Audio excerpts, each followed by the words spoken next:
4 کو مورخہ 24 دسمبر 2018 بروز سموار بیس کے لیے منظور کیا جاتا ہے۔ غیر سرکاری کارروائی بؤوس جمعرات۔ جناب ثنا بلوچ صاحب، آپ اپنی قرارداد نمبر 8 پیش کریں۔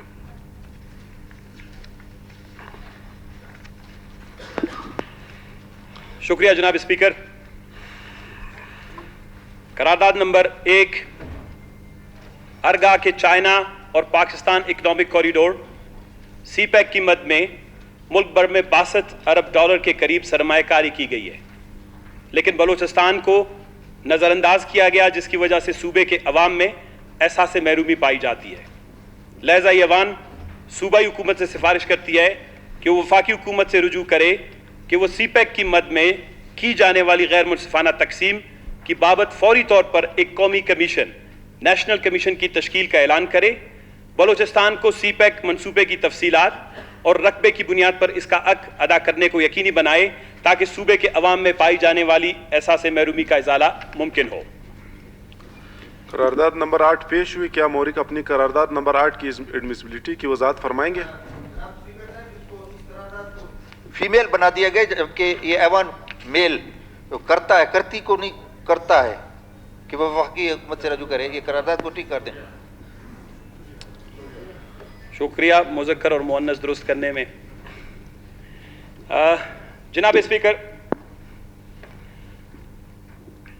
بلوچستان پاکستان کے 62% رقبے پر مشتمل ہے، اور بلوچستان کو خداوند تبارک تعالیٰ نے اس کی جغرافیائی اہمیت اور حیثیت کی وجہ سے اس پورے خطے میں ایک منفرد مقام حاصل ہے۔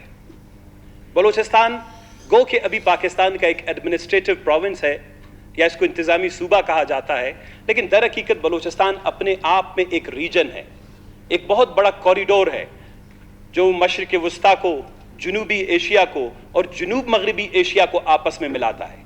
تو بلوچستان کی اہمیت تاریخی طور پر ہمیشہ یہاں رہی ہے، چاہے پرتگالیوں کے وقت میں گوادر پر ان کی یلغار اور ام الکلمتی اور اس کے ساتھیوں کی اس یلغار کو روکنے کی کوشش ہو، پھر میر محراب خان کی شکل میں 1839 کو 13 نومبر 1839 کو انگریزوں کی یلغار تاکہ کلات پر قبضہ کر کے اس خطے میں اپنی ایک کالونی اور آبادی بنا لیں۔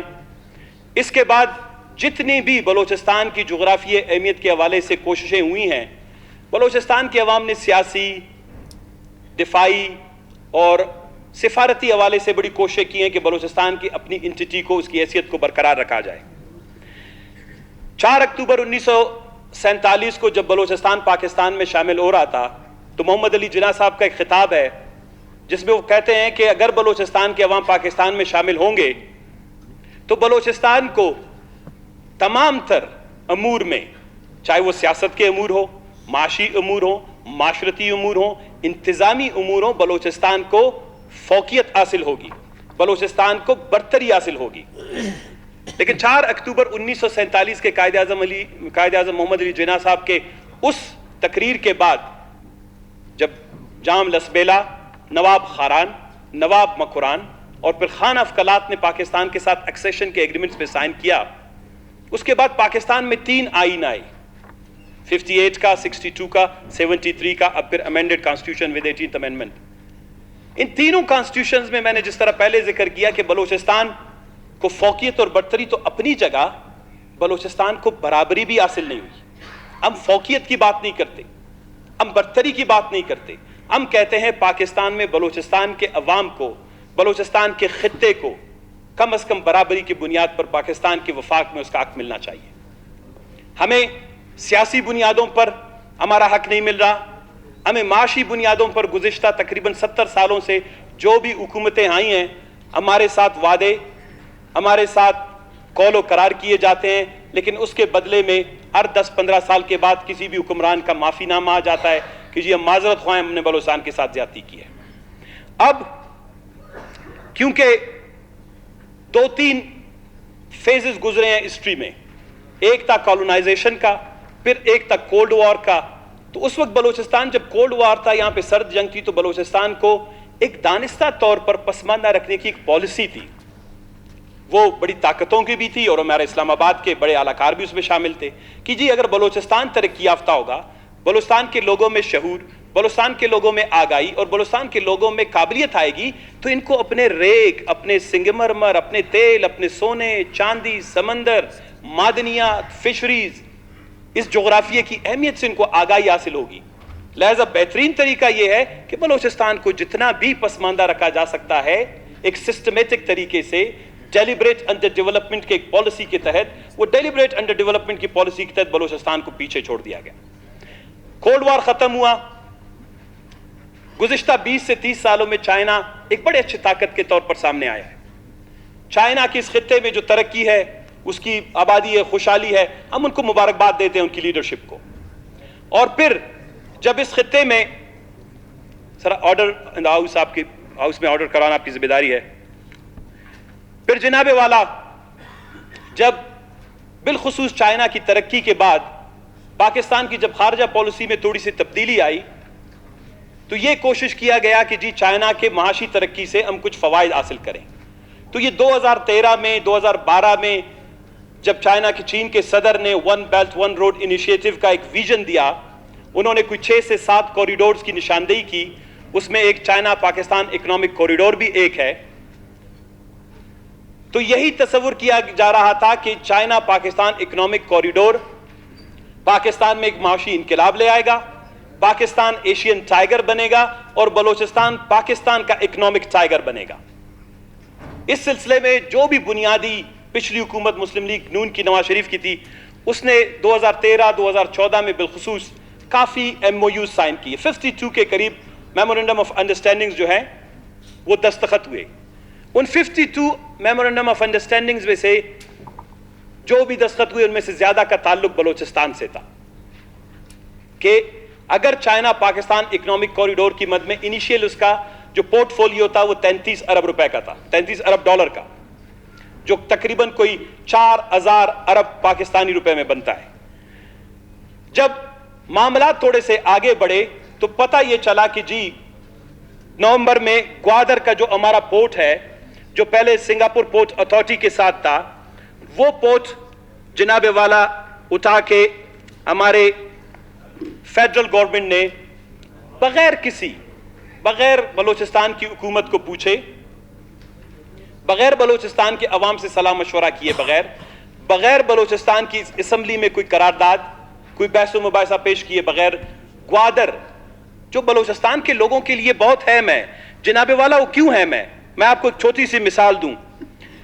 جاپان اور چین میں اس وقت کوئی 100-150 سال سے ایک بہت بڑا تنازع چل رہا ہے، بہت بڑا سفارتی تنازع ہے، اور تقریباً ان کی فوجیں بھی کافی دفعہ آمنے سامنے ہوئی ہیں. وہ کیوں ہوئی ہیں کہ وہاں پر دیاؤ آئیلینڈز کے نام سے ایک چھوٹے چھوٹے جزیروں کا سلسلہ ہے جو 7 اسکوائر کلومیٹر پر مشتمل ہے. 7 اسکوائر کلومیٹر پر مشتمل دیاؤ آئیلینڈز کا ایک چھوٹا سا علاقہ ہے. 150 سال میں آپس میں لڑ رہے ہیں کہ جی اس سے ہماری قومی شناخت وابستہ ہے.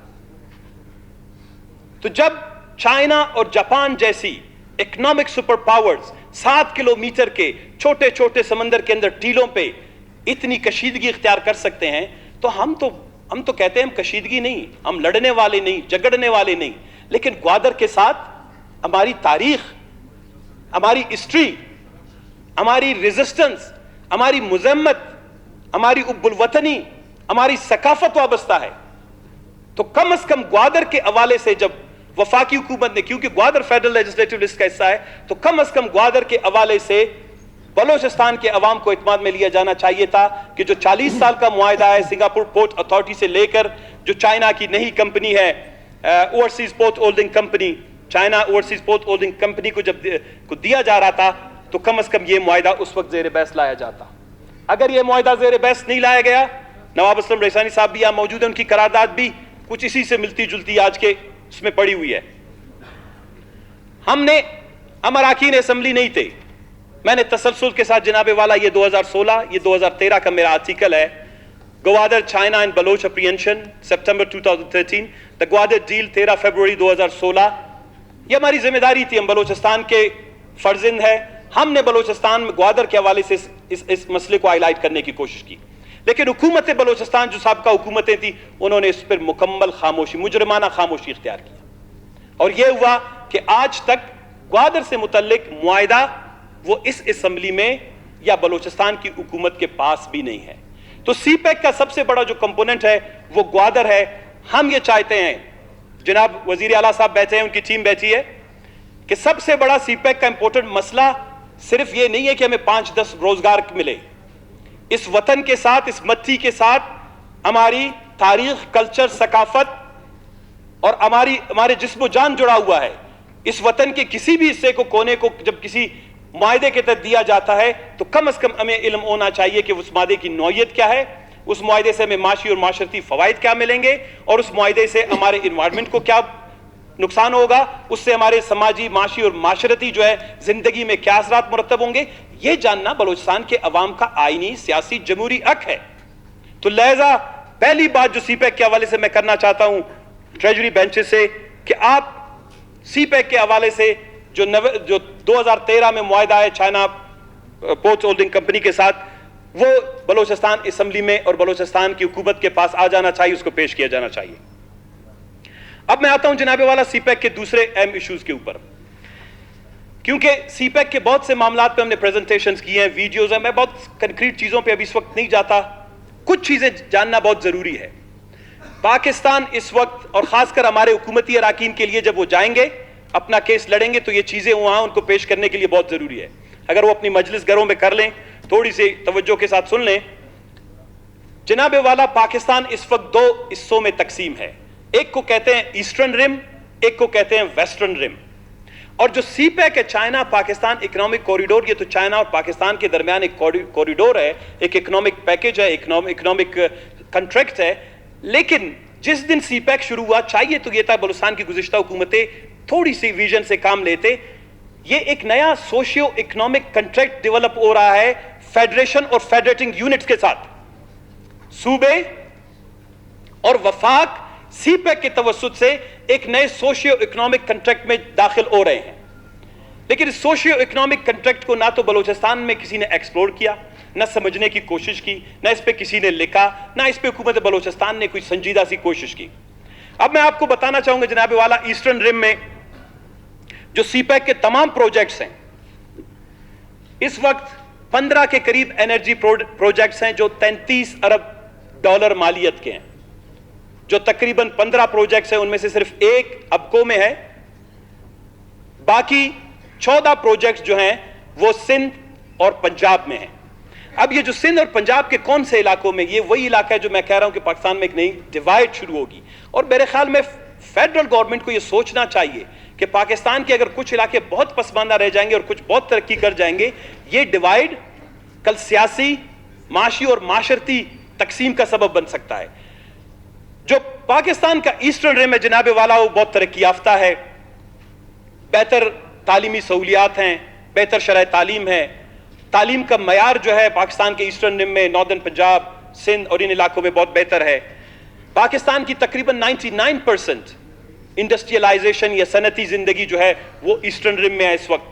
پاکستان کی جو پانی, آبپاشی, ایریگیشن کا جو سارا سسٹم ہے ایگریکلچر کا, وہ پاکستان کے ایسٹرن پارٹ میں حصے میں ہے. پاکستان کی جو سب سے بہترین صحت کی سہولتیں ہیں, ہمارے لوگ بھی مجبوراً ہو کے جاتے ہیں, وہ پاکستان کے سارے ایسٹرن رم میں ہیں, سندھ اور پنجاب کے ان علاقوں میں.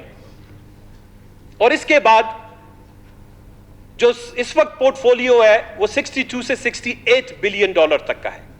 کہیں کہیں جا کے کہتے ہیں کہ جی 72 بلین ڈالر تک کا بھی ہے. یعنی اگر پاکستانی روپوں میں اس کو آپ ضرب دیں تو تقریباً کوئی 8,500 ارب روپے کا پورٹ فولیو ہے سی پیک کا. تو جناب والا, یہ تمام پورٹ فولیو میں سے, یہ سی پیک کے پورٹ فولیو میں سے یہ اکثریت جو ہے 99% جو ہے یہ پاکستان کے ایسٹرن رم میں ہے. اس کے علاوہ اب ویسٹرن رم کیا ہے؟ پاکستان کا جو ویسٹرن رم ہے وہ یہ ہے جناب والا, آپ کے جوب سے, فاٹا سے, موسیٰ خیل سے, یہ بلوچستان کا سارا مغربی علاقہ شروع ہوتا ہے, یہ سارے بلوچستان کے علاقے یہ پاکستان کے ویسٹرن رم کہلاتے ہیں. اور پاکستان کے ویسٹرن رم میں جناب والا آپ کو خود پتا ہے, میں دوبارہ اعداد و شمار میں نہیں جاؤں گا, بلوچستان میں کثیر الجہتی غربت وہ 86% ہے, یعنی ملٹی ڈائمینشنل پاورٹی. فاتح میں کثیر الجہتی غربت وہ جناب والا 78% ہے. Balochistan highest rate of in employment ہے. بلوچستان کے اندر 62% لوگوں کے پاس